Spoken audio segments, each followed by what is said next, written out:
Bonjour, vous êtes bien avec JF, vous êtes sur la chaîne Dragon Rouge. Aujourd'hui, j'avais envie de vous parler de tendeur hydraulique pour une Porsche 911 classique, refroidissement à air. C'est des tendeurs hydrauliques et puis je vais vous donner quelques astuces pour les reconditionner pour autant que le piston et l'alésage dans lequel le piston coulisse soient en bon état. Je vous montre ça. Ici, on peut voir le corps d'un tendeur hydraulique que tout le monde connaît. Vous pouvez voir ici qu'il y a déjà une pièce qui est un petit peu différente.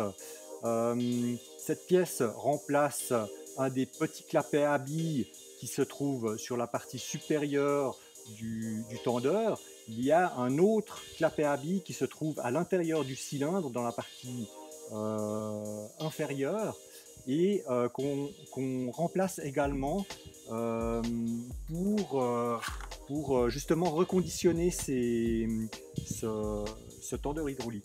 Alors bien entendu, il faut s'assurer que le piston et puis l'alésage dans lequel il coulisse sont en bon état. Parce que c'est ce qui va conditionner la qualité du tendeur, parce que finalement c'est les pertes d'huile qui font que le tendeur est toujours en fonction ou non. Les deux petits clapets à billes servent simplement au remplissage du corps du cylindre pour repousser le piston. Enfin, c'est même pas pour repousser le piston, c'est pour le retenir pour pas qu'il puisse descendre, parce que le piston lui-même est repoussé par le ressort. Et l'autre clapet à billes qui se trouve en haut est nécessaire pour faire chuter la pression, pour qu'en fait on ne mette pas de pression à l'intérieur du tendeur lui-même. Et puis, contrairement à ce qu'on pourrait penser, c'est pas la pression d'huile qui fait que le tendeur est maintenu en place, c'est le ressort et le fait que l'huile qui est à l'intérieur est incompressible et qu'elle ne puisse plus sortir à cause du petit clapet qui se trouve en bas.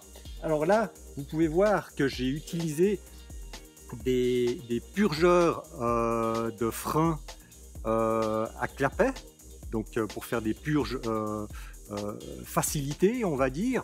Donc à l'intérieur se trouve une bille avec un ressort. Le système, une fois qu'il est mis en pression depuis l'intérieur, enfin dans un sens ou dans l'autre, est parfaitement étanche. Par contre, dans l'autre sens, il laisse passer le flux de liquide. Donc là, celui-ci, je l'ai monté dans ce sens-là, celui-ci, je le monte dans ce sens-là. Bien entendu, j'ai dû repercer, retarauder les parties qui vont recevoir le purgeur. Le purgeur lui-même, à la base, j'ai dû enlever le cône qui me permettait de faire l'étanchéité dans la pince de frein, ce qui fait que j'arrive à avoir ici un conduit qui permet à l'huile de passer dedans, de rentrer dans ce sens-là, mais plus de ressortir. Parce que le but du purgeur de frein, c'est de faire que l'air ne puisse pas rentrer dans ce sens-là. Par contre, le liquide doit pouvoir sortir dans ce sens. Donc, une fois monté, on se retrouve avec cette pièce qui est ici à l'intérieur.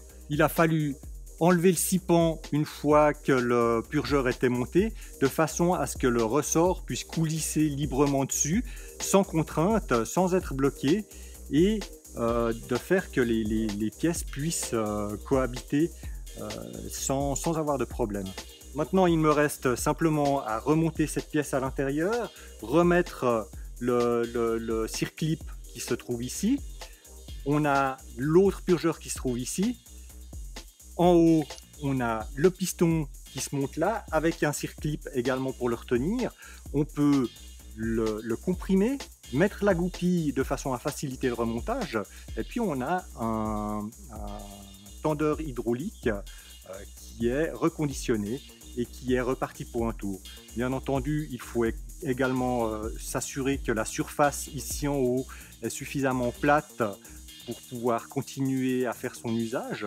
Finalement, à moindre frais, on arrive à reconditionner un tendeur hydraulique qui, normalement, en temps normal, peut valoir entre 250 et 300 euros. Là, j'en ai à peu près pour 8 euros de marchandises, une petite demi-heure de main-d'œuvre, et puis on est reparti pour un usage normal. Voilà, j'espère que cette vidéo vous a plu. J'espère que ça vous servira éventuellement pour réviser un ou plusieurs de vos tendeurs hydrauliques.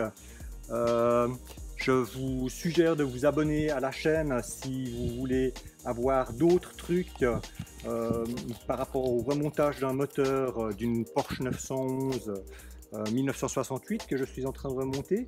Et je vous dis à bientôt dans d'autres vidéos. Au revoir.